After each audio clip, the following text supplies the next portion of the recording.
Good morning and welcome to another day in the month of March.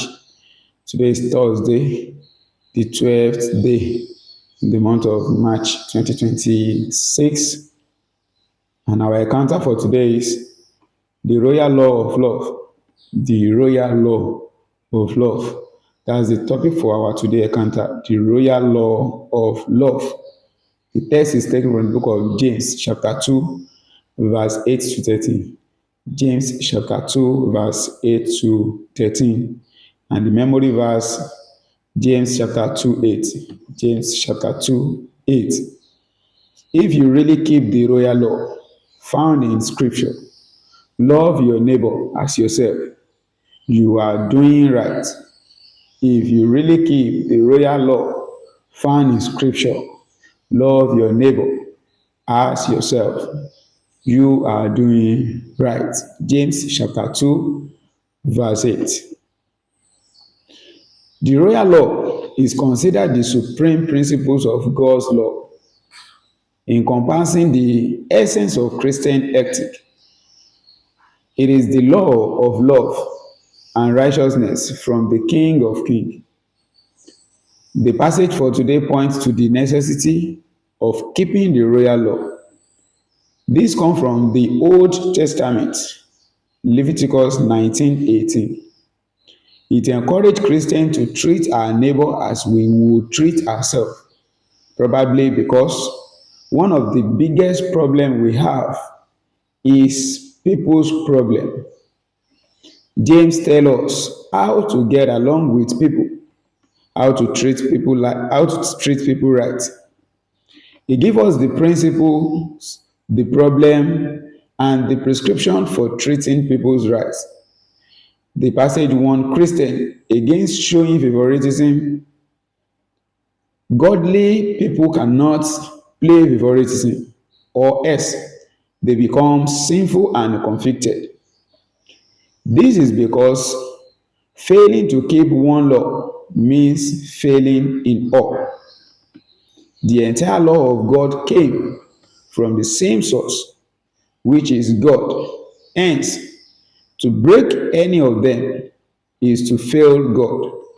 As God's children, we should show mercy every time over judgment. This is because judgment without mercy will be meted out anyone who fail to be merciful.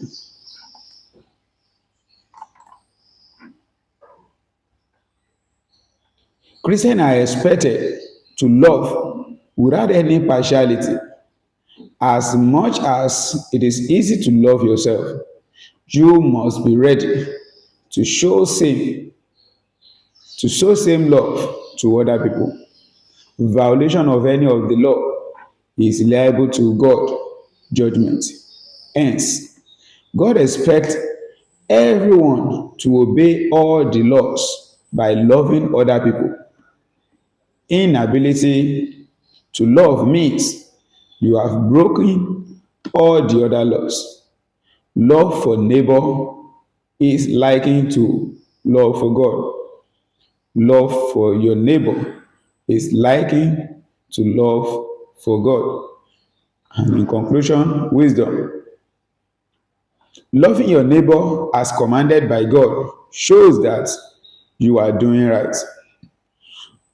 Loving your neighbor as commanded by God shows that you are doing right. Food for thought. What evidence do you have to show that you love your neighbor? That's the question for the day. What evidence do you have to show that you love your neighbor? Follow up action. Determined to do right by showing Christ-like love to others.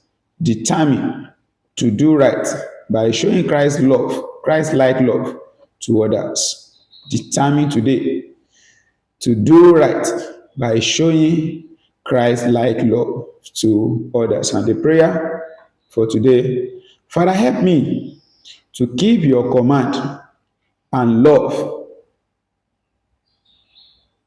my neighbor indeed. Father, help me to keep your command and love my neighbor indeed. The royal law of love. The royal law of love. That's the topic we have looked into, the royal law of love. And I pray that the Lord will help you and the Lord will help me to keep the commandment of God, to love my neighbor, to love our neighbor indeed. Thank you. Good morning and God bless you.